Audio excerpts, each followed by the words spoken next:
არაფერი ამ ნაბიჯში სიახლე არ არის, რაც არ გამოუყენებიათ სხვა დიქტატორებს.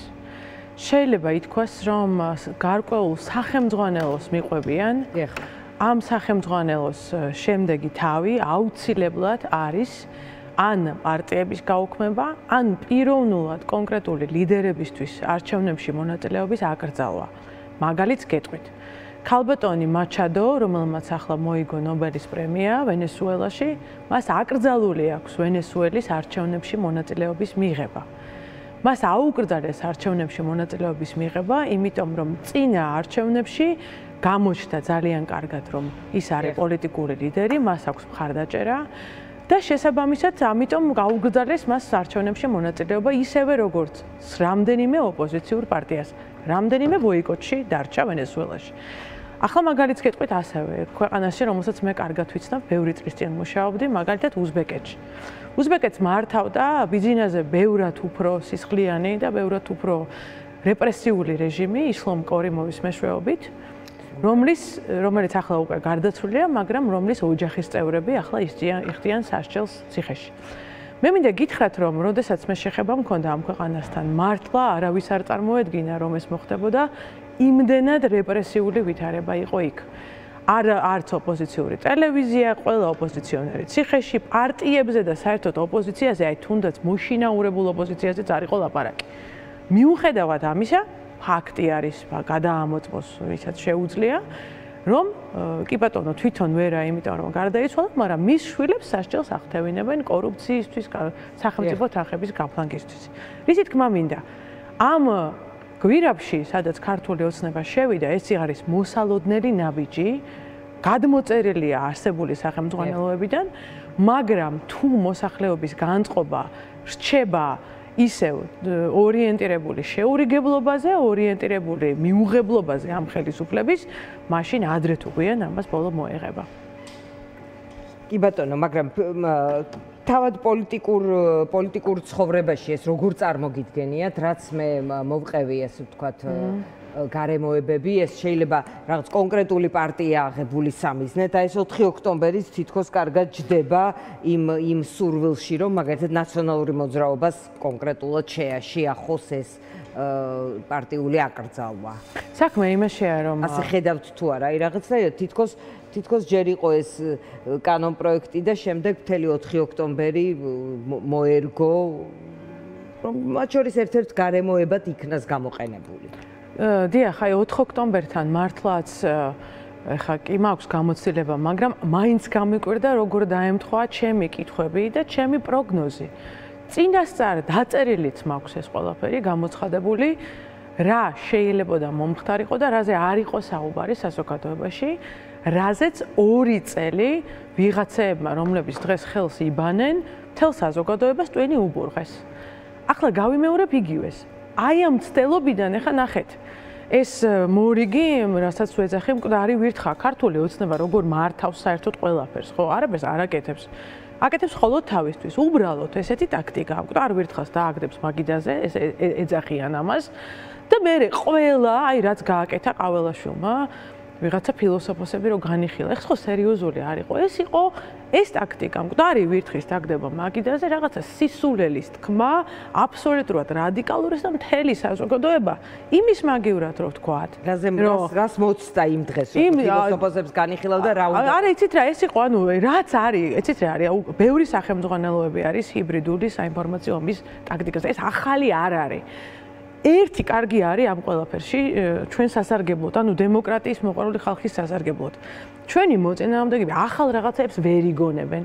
ანუ ეს არ არის რაღაცა ლაბორატორია, კი არ არის ჰიბრიდული საინფორმაციო ომის. ამის უნარები ამ ხალხს არ აქვს. მაგრამ სახელმძღვანელოები არსებობს 14 თუ 16 საშუალება. ჩვენ პირიქით აქეთ ამ მხარეს, ვისაც დემოკრატია გვინდა, გმართებს მეტი შეიარაღება. ქრისტიანულადაც სწორია, ნახეთ.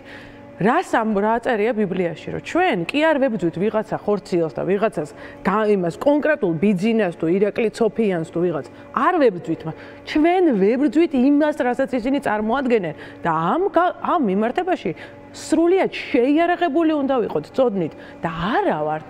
აი ხა გავაგრძელოთ თქვენი 4 ოქტომბრის ამბავი. დაიწყო ეხლა ეს დაიწყება, გავაგზავნით. ჩემ სტუდიაში მათ შორის ჩვენ გვილაპარაკია ამ თემაზე, ამ ავანტიურის აბსურდულობაზე. ნამდვილად, კი, დიდი მადლობა გვილაპარაკია და ეს კითხვები იმ ხალხის მიერ ახლა გაუცემელი დარჩა. ზოგადად, ვინც ამ იდეას მხარს უჭერდა და ორგანიზებაში მონაწილეობდა. თავიდანვე ვთქვით, რომ ეს არ იყოს გამოყენებული ამ ქვეყანაში ავტორიტარიზმის კიდევ უფრო გამყარებისთვის და ახლა იქამდე მიდის, რა თქმა უნდა, რომ განუსაზღვრელი პირთა წრე, ანუ ესე იგი საით მიყავთ, რომ რაღაცა 10,000-ობით ადამიანი იყო რუსთაველზე, იქიდან ვიღაცებმა უმეტესობა მოვიდა, იმიტომ რომ ამ ქვეყანაში ცვლილება უნდა, მაგრამ პირთა განუსაზღვრელი წრეა ამ კალათაში, ვინც უნდა, ის უნდა ჩააგდონ, ან აქედან, ან იქიდან. და რაც მთავარია, ამაზე გვასაუბრონ დიდი ხანი, იმის მაგივრად, რომ ჩვენ ვილაპარაკოთ იმაზე, რომ ყაველაშვილს ახლა კიდე ხელფასი მოემატა ბიზნეს ზებრას, ხელფასი მოემატა და 4,000 евро აქვს ხელფასი, მაშინ როდესაც 100 евро აქვს ხელფასი უწყალობა ქართულმა ოცნებამ და დაახლოებით 100 евро გაუხდა ხელფასი პენსიონერს. სხვაობას თქვენ ხედავთ, არც ერთ ევროპულ ქვეყანაში ესეთი სხვაობა, ესეთი უთანასწორობა არსად არ არის ავტობუსის მძღოლსა და პარლამენტარს შორის, როგორც საქართველოში. ამის მაგივრად, ეხლა ორი თვე სახელებზე და გვარებზე უნდა გვაკამათონ ჯერ ეს ერთი და მეორე ძალიან მნიშვნელოვანი რაღაც უნდა ვთქვა.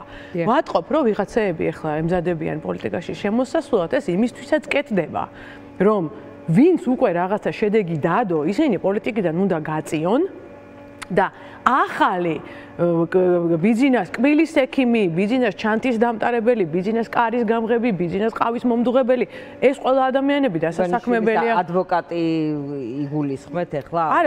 არა მარტო, შეიძლება აქ იგულისხმებოდეს, პრინციპზეა საუბარი. საუბარი არის პრინციპზე, რომ ნახეთ, 26 ოქტომბერს წინა წლისას ავატა კარგად შედეგი დაიდო. და ვინ გაგწევთ ანა თქვენ ყველას თავისი ადგილი აქვს თუ გაწევაზე ყველამ თავისით უნდა მოიპოვოს ეს ადგილი, იმიტომ რომ ეს ადგილი ნიშნავს ასევე დობას ამომრჩევლის მის გულთან მისასვლელ, არ ვიცი, გონებასთან გზას და ამ უკავშირს ესე როგორ იკავება ეს ადგილი. ხო, ეს გარკვეული მაჩვენებლებით ისედაც ჩანს ძალიან კარგად, ჩვენ ხო ჰაერიდან არ მოვდივართ, რაღაცა მაჩვენებლები არსებობს, კვლევების, ეგზიტ-პოლების, ხმების, ანუ იმ ხალხისა, ვისაც შეუძლია ამ ქვეყანაში გარკვეული ცვლილების გატარება, ეს მაჩვენებლები არსებობს, ხო? მე რომ დიდ უბეჭუღურეთში ხმები ავიღე, მაშინ იმდენივემ, რაც მთლიანად ოპოზიციამ და იმდენივემ, რაც ვოლსკიმ. ეხლა ეს ჰაერიდან მოტანილი ციური მანანასავით არ იყო, ეს ჩემი ის იყო, ხო? ჩემი წვლილი იყო და ჩემი გუნდის დალა იყო. ეხლა გასაგებია, რომ ყველა ვისაც რაიმე შეუძლია უნდა გაიწიოს და აქედან ახალები უნდა ამოვიდნენ, შეიძლება ბევრი ძალიან სწორი, ძალიან კარგი და მომწიფებული ამისთვის, მაგრამ ეხლა მენიშნა უბრალოდ რა, ანუ შეიძლება რომ სადღაც ეს მუშავდება, ანუ ეს არ არის შემთხვევითი რაღაც დამუშავებული სქემა, რომ ძველი პოლიტიკოსები გაიწიონ ასპარეზზე და ახლები შემოვიდნენ, თუ ეს თავისთავადი პროცესი იქნება. ცით რა არის, მოდი დავიწყოთ იქიდან. მე თვითონ ვეძახი და შემომაქვს ეს ტერმინი აი ამ კონფიგურაციას ოპოზიციას, მაგრამ ეს ეხება კონფიგურაციას, ანუ 4 დიდი რაც იყო კოალიცია, ის რეალურად მარტო ერთ აღარ არსებობს. საუბარი არის რაზე, რომ რა შედეგიც მიიღწა, რა საშუალებებითაც მიიღწა, ვისაც შეუძლია პოლიტიკური შედეგის დადება ამ ეტაპზე, მათ უნდა ამაში ხელი შეუშალონ, ან დაემუქრონ, რომ ხელი შეუშალონ, ან შემდეგი 2 თვის განმავლობაში და ამაზე უნდა გვალაპარაკონ ამ სიაზე და უბრალოდ აქთან მოულოდნელი არაფერი არ არის. იმიტომ რომ საქართველოში ხა ბოლო წლებია ვინმე თუ პოლიტიკაშია, ვინმე თუ უყვირს, რომ უნდა გაგეცინოს და გაგიკვირდეს, მაშინ საქართველოს არ ტელევიზორს არ უყურებ. რომ ან ციხეში წახვალ თუ დაგაპატიმრებენ თუ ჯაგაჯარიმებენ თუ საქმიანობას აკრძალავენ. ეს ჩვენ რა მოსალოდნელი რაღაცა. აქ სხვა საქმე სხვა რამეშია. ოპოზიციური ამომრჩეველი მილიონზე მეტი არის, ხო? მათ შორის აქტიური პოლიტიკურად თავდადებული ადამიანი ძალიან ბევრია. აქედან გამომდინარე ხა ამ სიას რო შეადგენენ ისინია და გვაწვალებენ 2 თვე რომ ამაზე ვილაპარაკოთ, იმის მაგივრად რომ ვილაპარაკოთ იმ ღრმა უთანასწორობაზე და უსამართლობაზე. აი ვის აუკრძალავენ და ვის არ აუკრძალავენ რა. თემა ლოგიკურად არა? კი, მაგრამ აქ კიდე ერთ რამეზეც უნდა ვილაპარაკოთ, ხო? ისიც სავარაუდოა აქ მნიშვნელოვანია რომ ისევ და ისევ ეს გაყოფა მათ ძალიან მოწონთ, რაც მოხდა ძველ ოპოზიციაში, ორი გარეთ, ორი არჩევნებში, ამან დააზიანა ოპოზიცია. ეხლა კიდე იქნება თამაში კონსპირაციები რომ ვის გაუგზავნებენ და ვის არა. თავარი პირობა რაც მე უნდა დავდო, აქ ძალიან მნიშვნელოვანია. ნახეთ, მე როგორც იურისტს ყოველთვის თავს ვიტყოდი, რომ პარტიების გაუქმება კონსტიტუციის, საკონსტიტუციო სასამართლოს მეშვეობით ძალიან ცუდი პრეცედენტია. თუნდაც ისეთ პარტიაზე, როგორცაც თავიდანვე მე მქონდა ძალიან ბევრი კითხვის ნიშნები ნაციონალური მოძრაობისა. მაგრამ ნახეთ, კოლექტიური ივანიშვილი რომ აფინანსებდა მაშინ ხელისუფლებას. კი ბატონო. დროს თქვენ კრიტიკული ოპონენტი იყავით მათ. კი ბატონო და გასაკვირიც არის ნამდვილად დღევანდელი გადმოსახედიდან არის რომ არაფერი სისტემური არ გააკეთა, არც სამართლიანობის საღდგენ არაფერი და აი ესე სათამაშოდ შემოინახა კატათაგვივით ეს ყველაფერი. არა, აქ მინდა ერთი პირობა დავდო. თუ ქართული ოცნება ამას შემოიღებს და ამ პრეცედენტს დაამკვიდრებს, რაც არის ძალიან მძიმე საერთაშორისო პრეცედენტი, რომ პოლიტიკურ პარტიას გააუქმებს საკონსტიტუციო სასამართლოს მეშვეობით, მაშინ ეს იქნება ბრწყინვალე პრეცედენტი, რომ სუფთა ხელებით სასამართლოს მეშვეობით ყველა ვინც ქართულ ოცნების ბოლო აი ამ ხელისუფლების მიტაცებაში მონაწილეობდა. ქართული ოცნების საპარლამენტო შემადგენლობა, მათი ministrები, მათი მოადგილეები ამავე პრეცედენტის საფუძველზე გავაუქმოთ. გაუქმებენ, კი ბატონო, ეს იქნება დარღვევის თუ აი რაღაც კონკრეტული რაღაც მექანიზმის პოვნა შეიძლება მაგაზე მეტი ამ კანონში. ანუ მაგაზე მეტი რა გინდათ, რაც ამათ ჩვენ ქვეყანას გაუკეთეს აქამდე, ხო? ხო, მაგრამ მათი ხელისუფლებაში ყოფნის პირობებში აბა ჩემ შვილს ხომ არ დავსჯი, აბა ჩემ თავს ხომ არ გავაუქმებ, ამ ლოგიკით ვლაპარაკობ, თორემ ხელისუფლება თუ შეიცვლება, შემდეგ ხო, არა, ამ ხელისუფლების პირობებში, რა თქმა უნდა, საკონსტიტუციო სასამართლოს შემადგენლობა ვიცით, ის სასამართლო დააკომპლექტა ძირითადად ასევე ბიძინა იმანიშვილმა კლანის წევრების მიერ და მათ მოუწევთ ძალიან სერიოზული დილემის გადაწყვეტა, მაგრამ პრინციპი ეს არის. დაიწყებ პარტიების გაუქმებას, გასაგებია ყველაფერი, ეს იქნება ბრწყინვალე პრეცედენტი, რომ სამშობლოს ღალატისთვის, როგორ ანტისახელმწიფოებრივ პოლიტიკას ატარებენ ესენი. ეს ხო მართლა რაღაც პატარა საგუშაგოს დადგმის თემა ხო არ არის ხა რაღაცა ჯიხურის. აქ არის საუბარი ქვეყნის მიტაცებაზე და ქვეყნის ჩამოშორებაზე გარკვეული გეზიდან, რომელიც მე ყველა ჩვენთაგანზე აისახება. ახლა რა არის დღეს ყველას ვკითხე პრინციპში, აი ამ მოცემულობაში რაც არის დღეს ახლა ახალი გამოიზრდება თუ გამოიჩეკება თუ ახალი პარტიები შეიქმნება თუ ძველი დარჩება ამის მიუხედავად რაღაც რა წერტილიდან უნდა დაიწყოს პოლიტიკური პროცესი ახლა სად უნდა გაგრძელდეს რა ახალი უნდა დაიწყოს აი თითქოს და რაღაც ტიპის გადატვირთვის აუცილებლობა დგება კი ნამდვილად და მე ზუსტად ძველ ოპოზიციას რომ ამბობ მაგიტომ ამბობ რომ გარდაუვალია რომ ამ მოვლენებში, მომავალ თვეებში ლიდერების და მე არ ვფიქრობ და სრულიად უსამართლოდ მგონია თქმა რომ მაინდა-მაინც ახლა ვიღაცას პარტიის მანდატი უნდა ეჭიროს რომ რაღაცაზე პასუხისმგებლობა აიღოს თავის თავზე, ხო? ლიდერების გადახალისება მოხდება და ახალი ხალხი ამოვა, რომელიც პასუხისმგებლობას აიღებს, ან იგივე ხალხი იქნება, რომელიც ახალ ვითარებაში აიღებს პასუხისმგებლობას.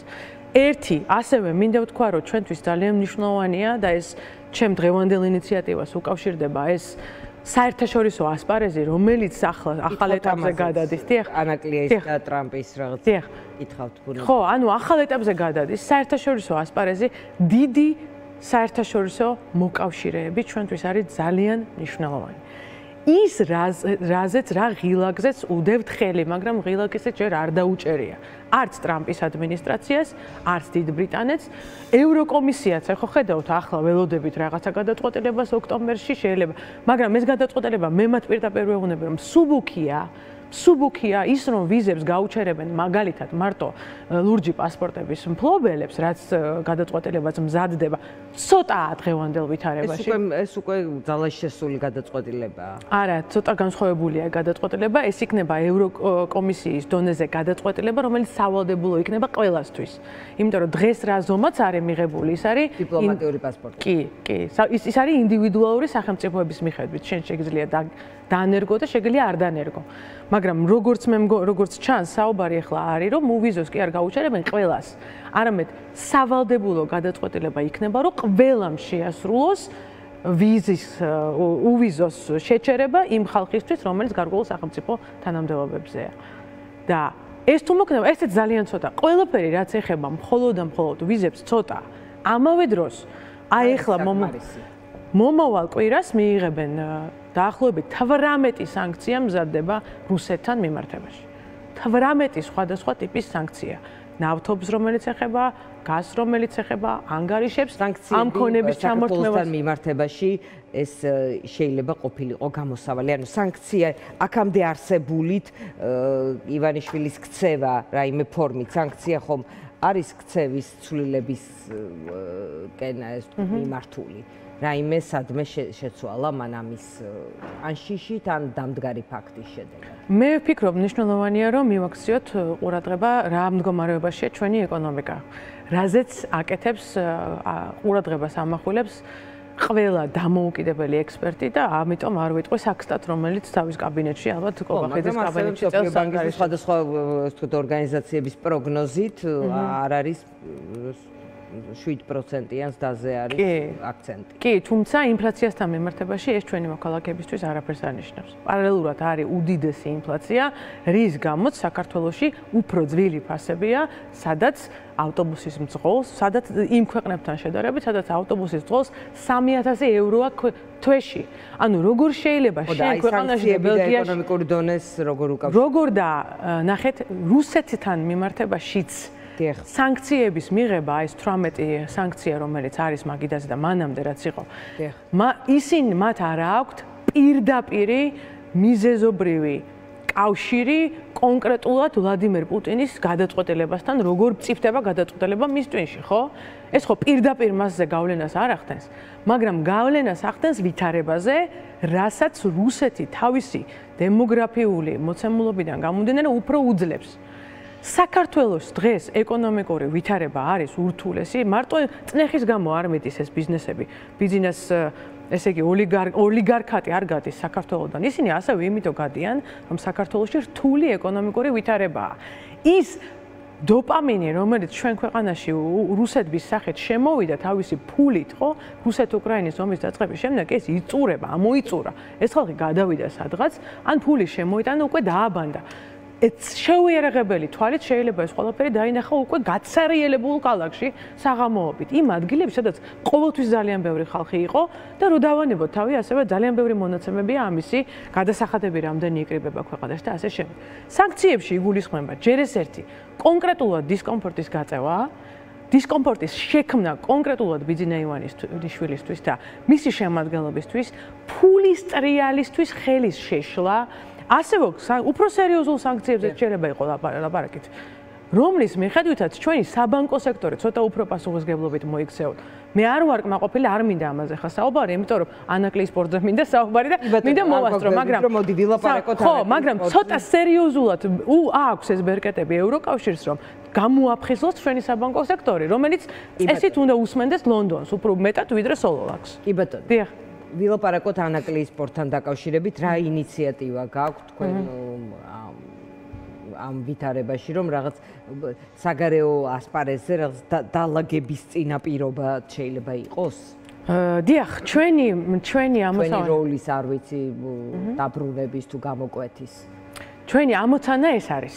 ამოცანა არის, რომ ვეცადოთ, რომ საქართველოს დაბრუნდეს როგორც საკვანძო ადგილი შუა დერეფანში. თუ ეს შესაძლებელი გახდა სომხეთ-აზერბაიჯანის შორის ურთიერთობაში, იქიდან გამომდინარე, რომ იქ კონკრეტული პასუხისმგებლობა ადმინისტრირებაზე აიღო ამერიკის შეერთებულმა შტატებმა, ამას ყველაფერს დაერქმა პრეზიდენტ ტრამპის სახელი და 30 წლიანი კონფლიქტი მოგვარდა, ხო? ეხლა ეს ხელის წამოსაკლავი ამბავი ხომ არ არის. და ეს ამ მოდელმა იმუშავა. ამ მსგავსი შეთავაზება მოხდეს ანაკლის სპორტთან დაკავშირებით. ქართულმა ოცნებამაც გვიპასუხოს ამ შეთავაზებაზე, როგორც ზეპირად ამბობენ, რომ ძალიან დაინტერესებულები არიან ურთიერთობა დაათბონ ამერიკულ ადმინისტრაციასთან. აგერ არის შეთავაზება. ხმა მივაწვდინოთ ამას და შეგვიძლია მივაწვდინოთ ამერიკელ სენატორებს, ეს ადვილია დღევანდელ დღეს. ტრამპის სახელობის პორტი, სადაც მართვაში შედის საქართველოს აშშ ესეთი მოდელები ძალიან ბევრია და თითქმის ყველა პორტი ეხლა, რომელიც მნიშვნელოვანი პორტია, ორი და მეტი სახელმწიფოს მიერ იმართება, მოდელი მოიძებნება, როგორც ზანგეზურზე მოიძებნა და პრეზიდენტ ტრამპის დაინტერესება, მით უმეტეს ღაზას ვითარება, როგორც ჩანს, სტაბილურდება და იქმნება შესაძლებლობა, რომ ჩვენ მივიქციოთ ყურადღება.